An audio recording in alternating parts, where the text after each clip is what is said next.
Hola, soy José. Este va a ser un tutorial básico para personas que inician en Unreal Engine 5 en español sobre primeros pasos con la plantilla de tercera persona y vamos a crear un minijuego que va a poder ser personalizable para cada uno. Aquí tenemos los contenidos que vamos a ver. Vale, sin más dilación, vamos a abrir un proyecto nuevo. Nos dirigimos al inicializador de Epic Games, al apartado de Unreal Engine. Y vamos a iniciar la versión que queramos. Yo voy a iniciar la 5.5, que ha salido hace muy poquito. Voy a actualizar la library. Voy a iniciarlo. Le vamos a dar permiso para redes privadas, ¿es correcto? Sí, hacer cambios, lo que quieras. Las primeras veces que o la primera vez que un Unreal Engine inicia, o después de un tiempo a lo mejor, si no lo has utilizado, si has descargado una versión nueva o se ha actualizado lo que sea, es normal que tarde. Lo digo porque puede a lo mejor preocupar. No tanto a lo mejor lo que va a abrir ahora, que es la aplicación de inicio, sino luego cuando creemos el proyecto, probablemente a mí no me tarde mucho, aunque si tardara, la primera vez sería normal. Cada vez que un Unreal Engine compila sombreadores, shaders, pues tal, ¿vale? Porque los va compilando, los guarda en caché y así las próximas veces que tú quieres abrir el proyecto no tarda tanto. Tenemos aquí el inicializador, tenemos muchas plantillas, muchas cosas que podemos utilizar. Nosotros para este proyecto concretamente vamos a ir a utilizar la plantilla de tercera persona. Vamos a Games, a lo que es Third Person, seleccionamos la plantilla, aseguramos que esté marcado contenido inicio, check, nos aseguramos que esté marcado Blueprint, no C++, sino Blueprint, y vamos a decir que la plataforma de destino es escritorio y el preajuste de calidad, en lugar de máximo, le voy a decir escalable. El preajuste de calidad escalable es porque enfocamos el juego para ordenadores que no tienen lo más de lo más o lo último que son más modestos, por así decirlo. Ahora, para el nombre, mm, yo le pongo códigos, ¿vale? Entonces le voy a poner V5 T1 tutorial. Le pongo códigos porque el nombre del proyecto se puede cambiar a posteriori, pero hay ciertas carpetas, ciertas cosas que van a tener siempre este nombre que nosotros apuntemos aquí por primera vez. Por tanto, si yo en el futuro quiero a este proyecto, quisiera cambiarle el nombre, lo podré hacer sin que se me quede un remanente de un nombre anterior que no va a tener ningún sentido, ¿no? Imaginemos que le pongo yo que sé, pelota cuadrada de nombre, ya ves tú, pero pues se me quedaría por ahí carpetas, directorios, que pondría pelota cuadrada, contenido, no sé qué, archivos de tal. Entonces, bueno, yo le pongo un código y luego ya si le cambio el nombre, le pongo luego un nombre bonito, el nombre se va a ver en los inicializadores del juego, en el ex, etcétera, y en las carpetas en las que no se ha cambiado, porque para ello sí que hay que meterse un poquito en lo que es C++, pues se queda ahí. Ya por último, elegimos la ubicación del proyecto. Este proyecto lo voy a situar en este escritorio, así que le voy a decir escritorio, seleccionar carpeta. Y lo voy a hacer así porque también quiero mostrar cómo son los directorios, aunque no lo he apuntado aquí en la programación, pero es importante también conocer dónde instalamos y qué hay dentro de las carpetas de lo que creamos. Entonces ya lo vamos a crear, se va a empezar a abrir, va a compilar sombreadores, no sé si me va a tardar mucho, esto es lo normal, que tiene unos 11.000 y pico sombreadores y va bajando. Entonces, de lo que tarde de 11.000 a 10.000 nos podemos hacer una idea de lo que va a tardar y efectivamente parece que va lento, ¿vale? Parece que al crearme nuevo proyecto en esta sesión, porque esto digamos que es una sesión en el ordenador que he hecho para grabar, pues parece que no tiene un caché, así que lo va a iniciar. Por lo tanto, lo más probable es que haya un corte en el vídeo. De todas maneras, esto lo que hace es abrir el proyecto, porque crearlo ya nos lo ha creado. Vemos aquí la carpeta y vamos a hablar de esto en lo que se abre el proyecto. Este es el directorio en el que se guarda el proyecto, en este caso, que hemos creado, o cualquier otro proyecto. Y consta de estas carpetas. Siempre son las mismas. Nosotros aquí podemos hacer, diría, pero no deshacer. Es decir, si deshaces, deshaz solo lo que hayas hecho tú. Lo demás es mejor no tocarlo, pero sí podemos navegar, por supuesto, porque dentro vamos a tener el contenido y las cosas del proyecto. Cuando nosotros creamos un proyecto en Unreal Engine, esta carpeta contiene todo lo necesario para ese proyecto, nada más y nada menos. Quiere decir que si utilizamos assets, por ejemplo, de la tienda o assets que hemos descargado gratuitamente o assets que hemos comprado, cuando nosotros lo aplicamos a un proyecto, esos assets hacen una copia por proyecto, es decir, se hace una copia que se guarda en esta carpeta. Si yo tengo 5 proyectos y utilizo el mismo asset de los 5 proyectos, ese asset estará quintuplicado, uno para cada proyecto. Es decir, ocupará pues por 5 de memoria, etc. Y si lo borro de un proyecto, no se va a borrar del otro. Esa es la ventaja, por eso se hace así. Yo si quiero hacer una copia de seguridad de mi proyecto, lo único que tengo que hacer es una copia de esta carpeta y ya la puedo guardar en un pen, la puedo comprimir, la puedo subir a la nube, lo que yo quiera, es una manera de hacer copia de seguridad y el proyecto está seguro porque aquí está todo lo del proyecto. ¿Qué carpetas tiene el proyecto? Tiene una carpeta que se llama config en las que podemos ver unos .text. En estos .text hay cosas que realmente se pueden modificar y esto al principio no, y puede que a lo mejor verlo así me asuste un poco, no pasa nada porque esto en realidad son características que podemos activar o desactivar en el editor para cuando entremos, pero lo podemos hacer desde un test y esto va extremadamente bien si alguna vez nos encontramos con algún bug o algún tema que no nos deje iniciar el editor de Epic Games. Entonces, si sabemos qué es lo último que hemos tocado o nos hacemos una idea de cuál puede ser el problema, podemos venir a este text, cambiar lo que haga falta y es como una especie de hacer troubleshooting, de arreglar errores que no nos dejan iniciar el editor y se pueden arreglar desde estos texts. Para cambiar cualquier cosa aquí, evidentemente hay que saber lo que se hace, hay que buscar información, leer documentación, etc. Yo no sabría decir todo lo de aquí, pero algunas cosas pues sí, porque pues a lo largo de mi aprendizaje me ha tocado hacer troubleshooting, el Unreal Engine no me abría y podía haber parecido que ahí se acababa todo, que perdía los proyectos y tal, pero no, pues aquí se puede, digamos, iniciar de una forma segura el editor. Esa carpeta es importante. ¿Qué más? La carpeta de contenido. En la carpeta de contenido está absolutamente todos los assets que tenemos agregados a nuestro proyecto. Independientemente de que los estemos usando o no, o de que usemos todo, lo que nosotros descarguemos para el proyecto lo tenemos aquí.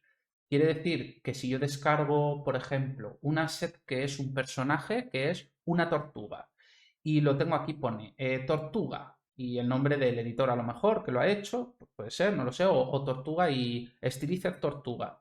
Y yo veo que al final no voy a utilizar la tortuga, yo puedo venir aquí a esta carpeta, selecciono la carpeta tortuga y la puedo borrar. Puedo, ¿no? Evidentemente, si yo ahora borro aquí esto que pone third person, se me va a romper el proyecto que se está abriendo porque esto tiene contenido que es esencial para la plantilla que hemos agregado en Unreal Engine. O sea, también hay que saber lo que se hace, pero es muy útil porque puedes manejar directorios y puedes, por ejemplo, agregar de forma manual assets. A veces a lo mejor no se agregan bien de forma automática y pues simplemente arrastras aquí la carpeta del asset. Vale, luego tenemos aquí un Derived Data Cache, que aquí no me voy a meter, no sé ni siquiera lo que es. Intermediate, que voy a abrirlo para ver lo que es. Tampoco sé lo que es. Esto será cosa del propio Unreal Engine, no lo sé. No lo he necesitado nunca. Si alguna vez lo necesito, imagino que lo aprenderé. No hay nada, serán archivos ocultos. Luego tenemos Save, que esta carpeta sí es importante porque tenemos aquí config y logs y shader de info, que todo esto es del propio programa, de Unreal Engine. ¿Vale? Tenemos aquí los logs. Todo esto, estos logs se están creando ahora mismo. Entonces, bueno, lo voy a cerrar, no lo voy a tocar. Pero aquí tenemos los logs, entre otras cosas. Tenemos otros archivos que son config, crashes de report y cosas así, por lo que estoy viendo, porque la verdad no había entrado nunca aquí. Pero luego aquí en Save se nos crea la carpeta de los datos que nosotros guardemos en nuestro juego. Cuando aprendamos a guardar datos del juego, esta es la carpeta, el directorio en el que están. Y es muy útil saber dónde está, porque cuando uno empieza a aprender cómo guardar un juego, guardas partidas y al final acabas guardando muchas y no tienes un sistema para borrarlas. Entonces, simplemente viniendo aquí, puedes borrar las que simplemente han sido frutos de un experimento a ver si se guarda o no, pero que tampoco quieres esos datos guardados y las puedes borrar de aquí manualmente. Yo esto para hacer debug de datos guardados lo uso mucho, esta carpeta 6. Y luego, por último, tenemos el ejecutable. Este ejecutable, para mí una buena práctica es crear un acceso directo aquí, arrastrarlo afuera en el escritorio y entrar al proyecto siempre o desde el acceso directo o desde el propio ejecutable dentro de la carpeta del proyecto. ¿Por qué? Porque resulta que entrando desde el editor, si yo entro de aquí, hago doble clic o le doy clic derecho a abrir, resulta que yo me he dado cuenta que hay ciertas cosas que no funcionan, directamente no funcionan. Ha habido dos ocasiones en dos cosas diferentes en las que me he vuelto absolutamente loco sin saber por qué en mi proyecto había cosas que no funcionaban. Cuando uno desarrolla algo, por ejemplo una función, hay veces que tú no estás seguro de si eso va a salir bien, de si va a tener el resultado que quieres o no. Pero hay otras que ya por la experiencia sabes que debe funcionar. Entonces, cuando tú tienes la seguridad, la certeza de que has hecho bien las cosas, lo repasas todo y ves que está todo bien y ves que no funciona, ahí es cuando empiezas a volverte loco, ¿no? Otra cosa es que hagas una función que es la primera vez o que se te acaba de ocurrir un workflow y no lo tienes comprobado y puede ser que fallen cosas, que haya un número que haya que ajustar, que no esté bien, pero tú también lo sabes eso, dices, ostras, pues tengo que encontrar qué es lo que no funciona, ¿no? Pero de verdad, hay cosas, por ejemplo, cosas de arrastrar y soltar, ¿no? Funcionalidades de arrastrar y soltar, abriéndolo desde aquí no me funcionaba y abriéndolo desde aquí sí. Así que yo recomiendo, y creo que debería ser algo, probablemente en los foros también se recomiende, que siempre se abra o desde el acceso directo. De hecho, la primera vez que me pasó lo encontré en un foro. No me acuerdo exactamente qué era lo que no me funcionaba bien, pero lo encontré en un foro. Y vaya, vaya, me salvó la vida porque, vamos, llevaba a lo mejor 2 días dándole vueltas a lo mismo y era pues un error simplemente de cómo se abren las cosas. Bueno, con la cháchara los sombreadores van bastante bien. Aquí tenemos la plantilla tercera persona. Nosotros ya podemos jugar aun cuando termine de preparar sombreadores. Y vamos a ver primero, porque yo sé que uno, porque yo he empezado también, cuando empieza lo que quiere es jugar. Está claro que sabemos que tenemos que aprender, que es una cosa compleja, complicada, pero también uno quiere jugar. Así que vamos a jugar, vamos a darle al play. ¿Vale? También tenemos el atajo Alt-P para jugar. Le damos al play y directamente pues jugamos. Estamos jugando ahora mismo en el editor. Vemos que la configuración de escalada está en escalable. Lo sé decir sobre todo por el anti-aliasing, que no hay.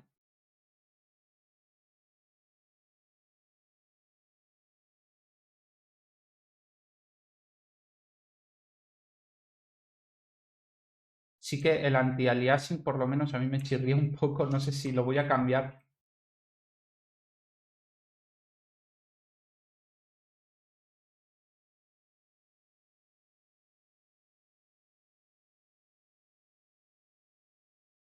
Vamos a decir configuración del proyecto, target,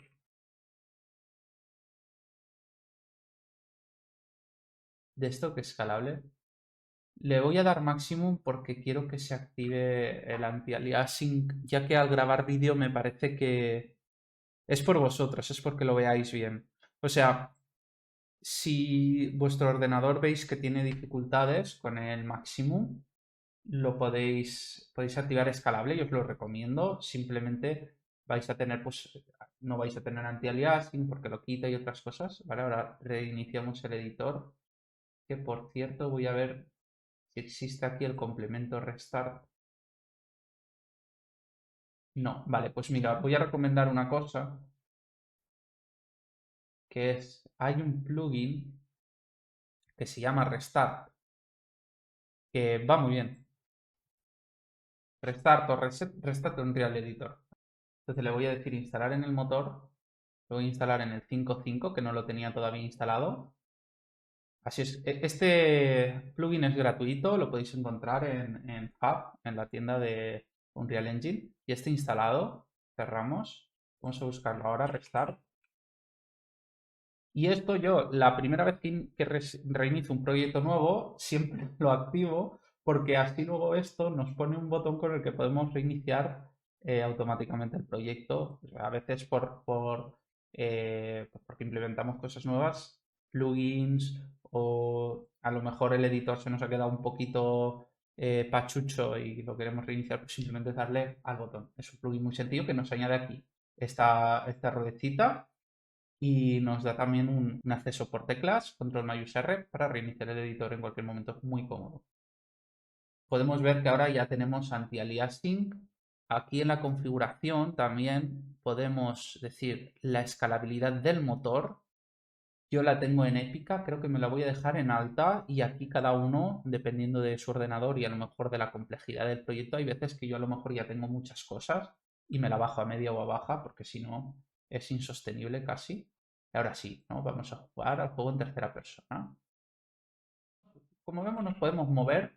Tenemos animaciones básicas que esto, todo, digamos, toda la funcionalidad que hay aquí en este mapa tercera persona, también hay que aprender a hacerla. Mm, Pero bueno, está muy bien tener la plantilla y en este primer tutorial vamos a ver otras cosas que también van a ser necesarias y por tanto, digamos que podemos quedarnos con la deuda de saber exactamente por qué nos podemos mover, por qué tenemos un personaje en pantalla que no se rompe, que responde a los inputs, que puede saltar, que tiene animaciones cuando salta, que tiene animaciones de caer, todo eso que son, pueden parecer detalles, en realidad tienen detrás bastante trabajo. No demasiado tampoco, pero bastante. Bueno, esta es la plantilla de tercera persona, vemos que tenemos algunas cajitas y nos podemos mover por ahí. Dándole a escape, salimos del juego. Voy a empezar a explicar cosas del editor. Otra cosa que podemos hacer, vamos a dar a play, es apretar Shift F1 y eso lo que hace es que nos despega el ratón de la pantalla y podemos ver, bueno, en este caso no tenemos ninguna funcionalidad abierta, pero podemos ver ciertas cosas cómo están funcionando.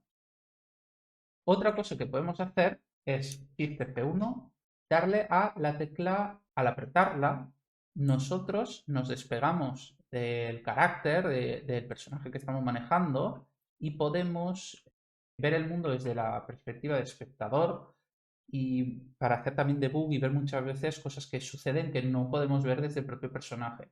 Le volvemos a dar a la tecla, vemos que tenemos un atajo que es F8 y volvemos al personaje. Entonces F8 nos alterna entre el modo de carácter que tengamos en ese momento y el modo espectador. A la hora de jugar tenemos aquí unas opciones. Le clicamos y vamos a fijarnos primero en estas dos, que dice generar el jugador en. Entonces esto es cuando yo le doy a la tecla verde de play o aprieto Alt P, donde se posiciona mi carácter. Tengo la opción ubicación actual de la cámara, que es bastante sencillo de entender, es donde yo esté en este momento. Si yo le doy aquí y le doy a play, caigo con mi personaje desde donde estaba. De la ubicación actual de la cámara empieza mi personaje. Y la otra es inicio predeterminado del jugador. El inicio predeterminado del jugador es un elemento que está en el escenario, que es este elemento de aquí. Aquí tenemos varias opciones a la hora de jugar. Tenemos ahora el visor seleccionado. El visor es esta parte de aquí. Nosotros podemos tener más de un visor. Si yo vengo aquí a ventanas, puedo tener en visores, puedo tener hasta 4 visores. De momento tengo ticado el visor 1. Si pico el visor 2, se me añade otro visor que puedo poner por ahí donde yo quiera. Ahora mismo no me interesa, pero hay veces que sí que es útil tener más de un visor. El visor que esté seleccionado será donde se juegue.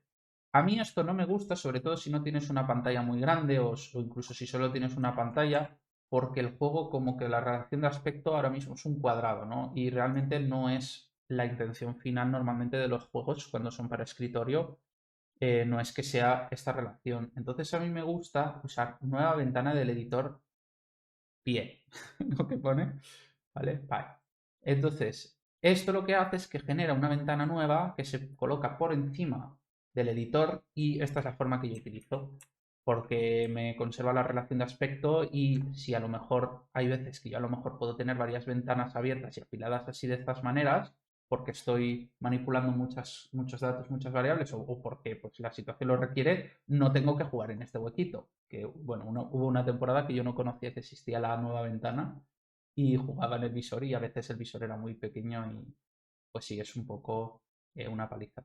Juego autónomo para móvil y juego autónomo. Yo esto no sé cómo funciona, así que no lo voy a hablar, no lo he tocado. Y luego aquí al final tenemos opciones también para multijugador No vamos a hablar de momento de eso, vamos a hablar de Play Standalone, ninguna de las otras dos, sino solo Standalone, y ya está. Voy a aprovechar con este elemento, el inicio predeterminado jugador, a hablar del editor y de cómo moverse por él, que creo que era el punto en el que estamos. Mecánicas del editor, iluminación, veremos después, y luego los niveles. Clico con clic izquierdo un elemento. Cuando tengo ese elemento disponible, se pone en amarillo, ya sea el contorno, en este caso es una cápsula de colisión que solo se forma con líneas, entonces todas las líneas están amarillas. Yo puedo mover este elemento con estas flechas de aquí. Si yo clico aquí en esta flecha, lo puedo mover en el eje X. La flecha roja corresponde al eje X del mapa. Si lo muevo en la dirección de la flecha, lo estoy moviendo en el eje X positivo. Y si lo muevo en contradicción, lo estoy moviendo en el eje X negativo. Si nos fijamos, cuando yo muevo la flecha en el eje X, tengo aquí los detalles. Y aquí tengo la ubicación de la cápsula. La ubicación también la puedo manipular desde aquí. Estos números corresponden al eje X, el eje Y y el eje Z.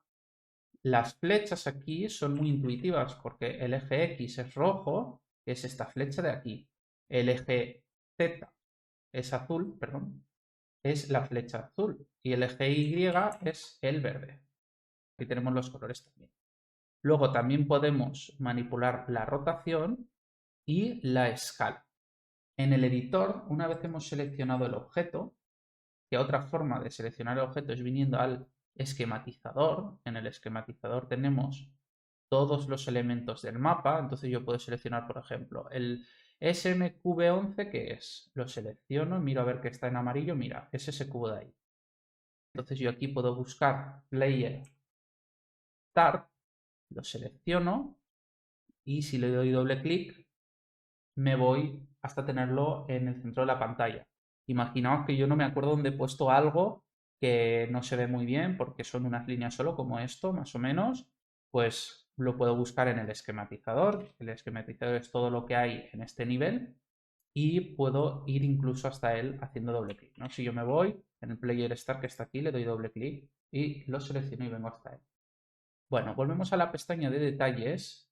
Hablamos un poco de los controles del editor. Fijaos que si yo muevo, vamos al eje X, a la flecha roja, si yo muevo la flecha roja, este número cambia a medida que lo muevo. ¿Veis? Cuando lo muevo hacia el lado negativo X, el número desciende y cuando lo muevo hacia el número positivo, el número asciende.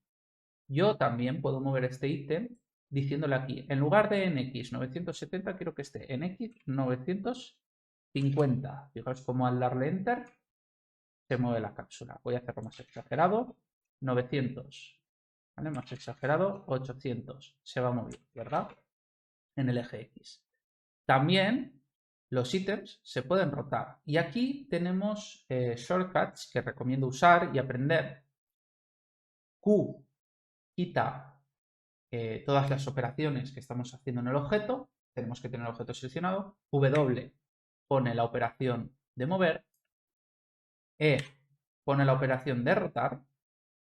¿Vale? Entonces, si yo quiero rotar, selecciono aquí y roto en este eje, que como vemos en los detalles, si nos fijamos, es el eje Y. Ignoramos que a veces esto se pone en 360 porque es lo mismo que si fuera 0. Esto es una cosa interna de Unreal Engine. Aquí sería el eje X y aquí el eje Y. ¿Vale? Esto es lo que se llama yaw, pitch y roll. Esta imagen del avión es muy importante. A ver, abrir imagen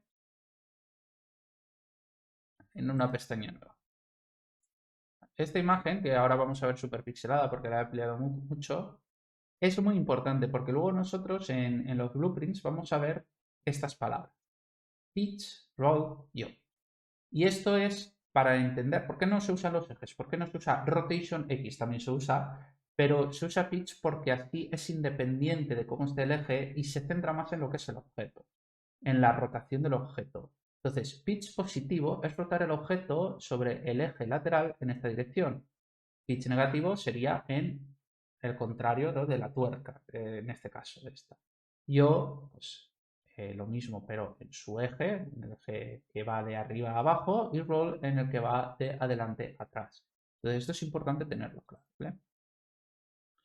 Aquí también podemos cambiar la rotación, por ejemplo a 90 grados, y vemos que cambia la cápsula en el eje Y, que no sé exactamente decir cuál es. Sería en este caso, viéndolo desde aquí, sería el pitch, ¿vale? ¿No? Creo que sí. Sería pitch, yo y... No, roll y yo, ¿vale? Bueno, creo. Veis que independientemente de cómo lo tenga, si yo voy rotando, esto va cambiando. Esto hay veces que es una ventaja el no centrarnos tanto en cuál es qué eje, ¿no?, si es X, Y o Z, y centrarnos más en la relación de la rotación con el objeto, que es yo, pitch y roll. Hemos hablado de ubicación, hemos hablado de rotación, vamos a hablar de escalada, y para escalar le damos a la R con el objeto seleccionado y se nos ponen la interfaz de escalada, ¿no? Vemos que si yo escalo, este número cambia porque estoy escalando el eje Y. Veis que aquí el propio blueprint, si yo le pongo un tamaño malo o lo superpongo con el suelo en este caso, me dice que está mal. Lo voy a dejar así. Y hay una cosa de la que no he hablado, y vamos a ir ahora, porque esto sucede tanto en el size, en el escalar, como en la ubicación, es que yo puedo seleccionar dos ejes a la vez o puedo seleccionar los tres ejes a la vez. Es decir, puedo mover algo libremente o puedo escalar algo en sus tres ejes al mismo tiempo. ¿Y cómo hago eso? Pues fijaos que en las intersecciones aquí del eje X, Y, por ejemplo, esta intersección, si yo pongo el cursor aquí, selecciono las dos y entonces tengo libertad de movimiento donde el objeto se queda fijo en su valor Z y estoy cambiando ahora los valores X e Y. Puedo hacer lo mismo con las otras dos combinatorias. Esto sería mover entre Y y X, donde está fijo o sea, entre Y y Z, donde está fijo en X, y esto sería mover entre Z y X, donde está fijo en Y.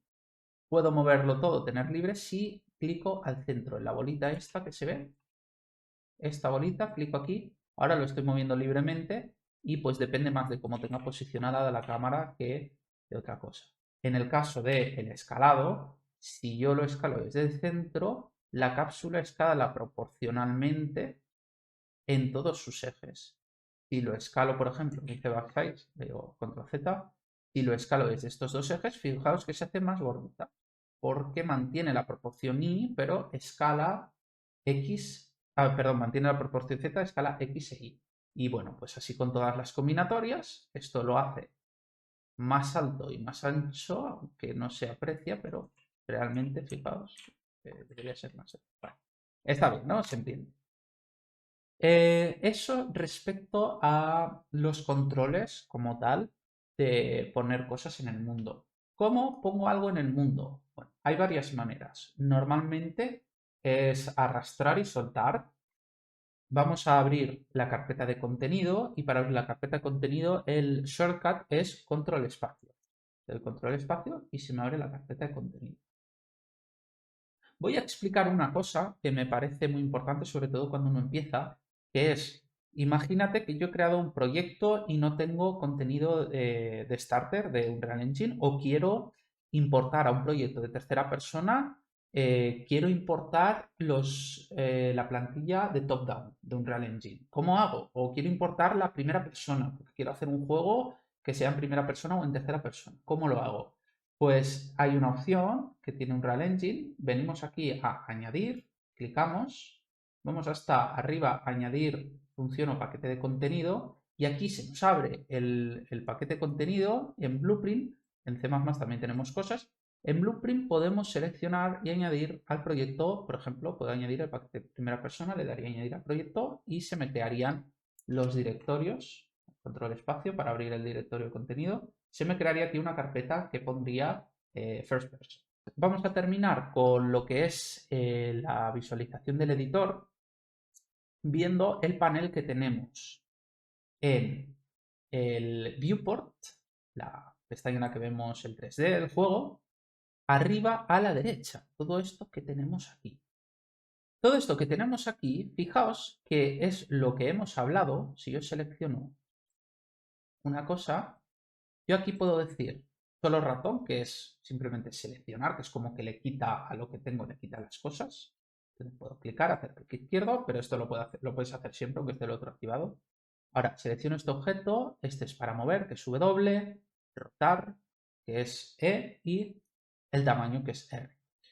Luego, vamos a hablar ahora del resto de cosas, de todas, porque esto es muy importante para manejarse en lo que es el entorno 3D de Unreal Engine y es básico. Bueno, en el viewport navegamos, con E subimos, con Q bajamos y con las teclas de movimiento nos movemos. Para ello tenemos que mantener presionado el clic derecho. Si dejamos de presionar el clic derecho, ninguna tecla navega. Para navegar hay que mantener presionado el clic derecho.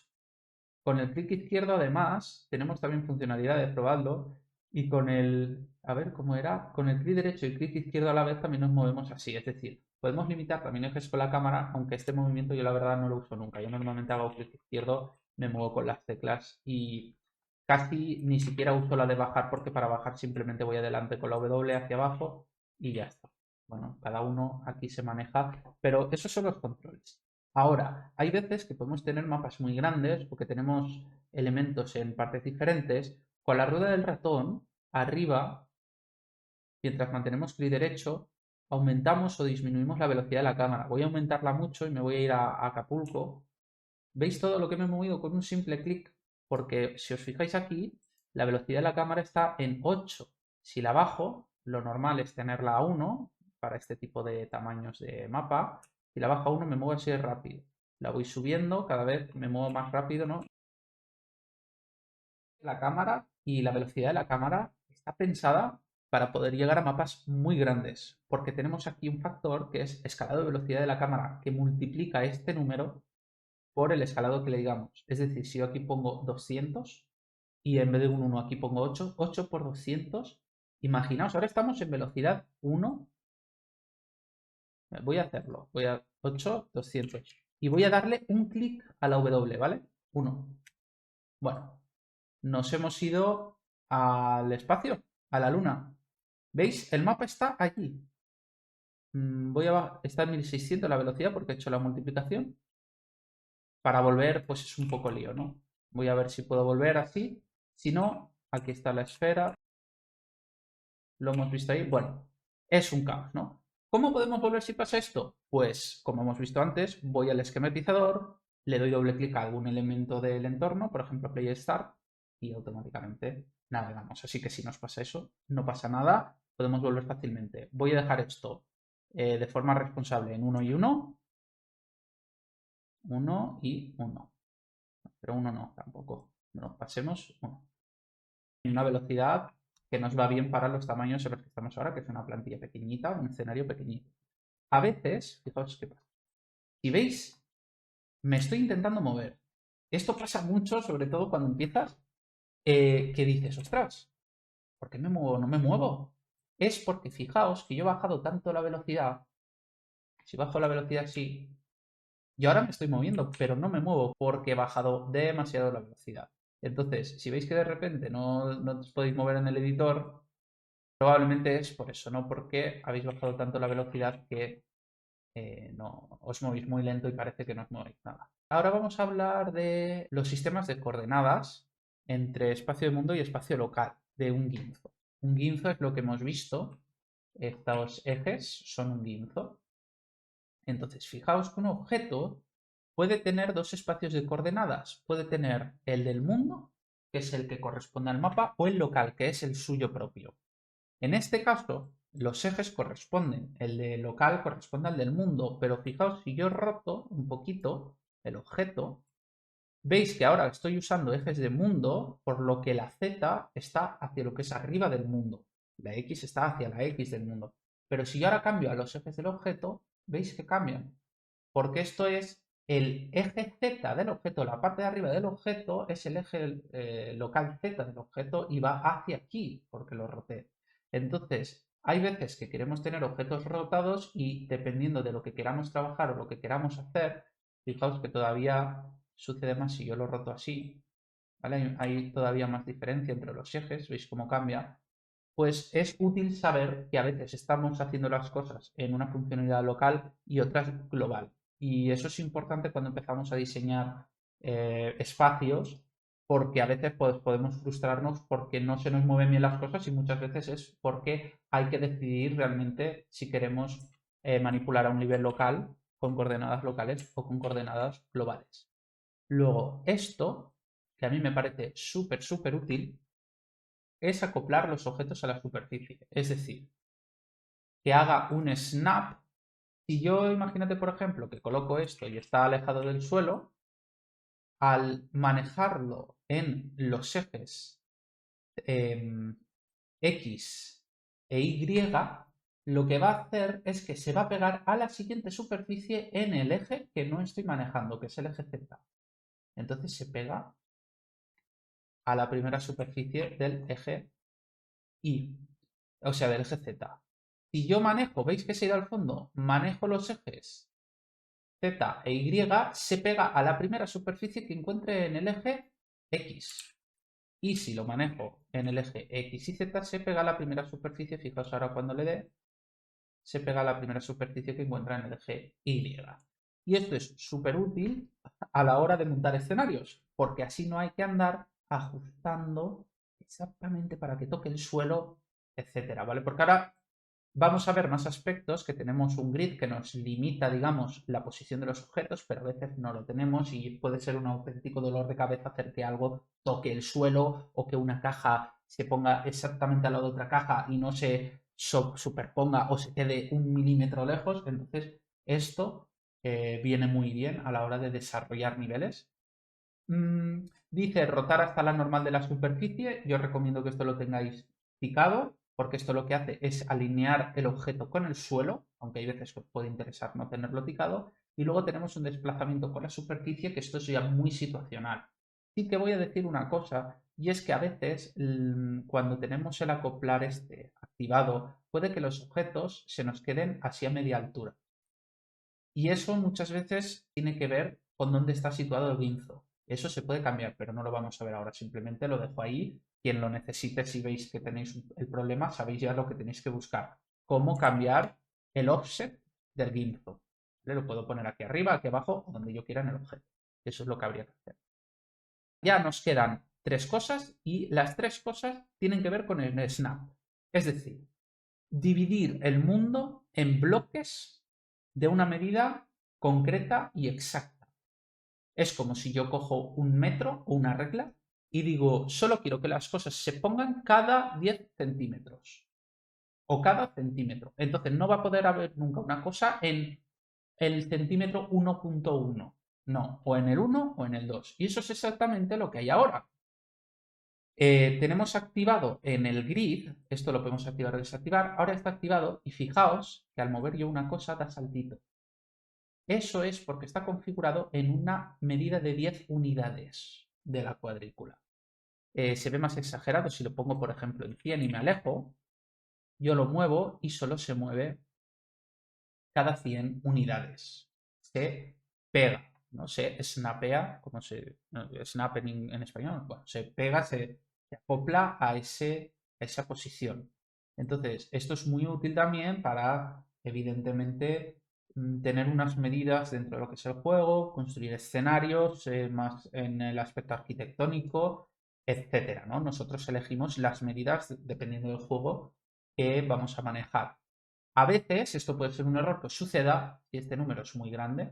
Fijaos que yo al intentar mover esto en un espacio tan pequeño, bueno, en este caso sí, si es más grande todavía, parece que no se mueve.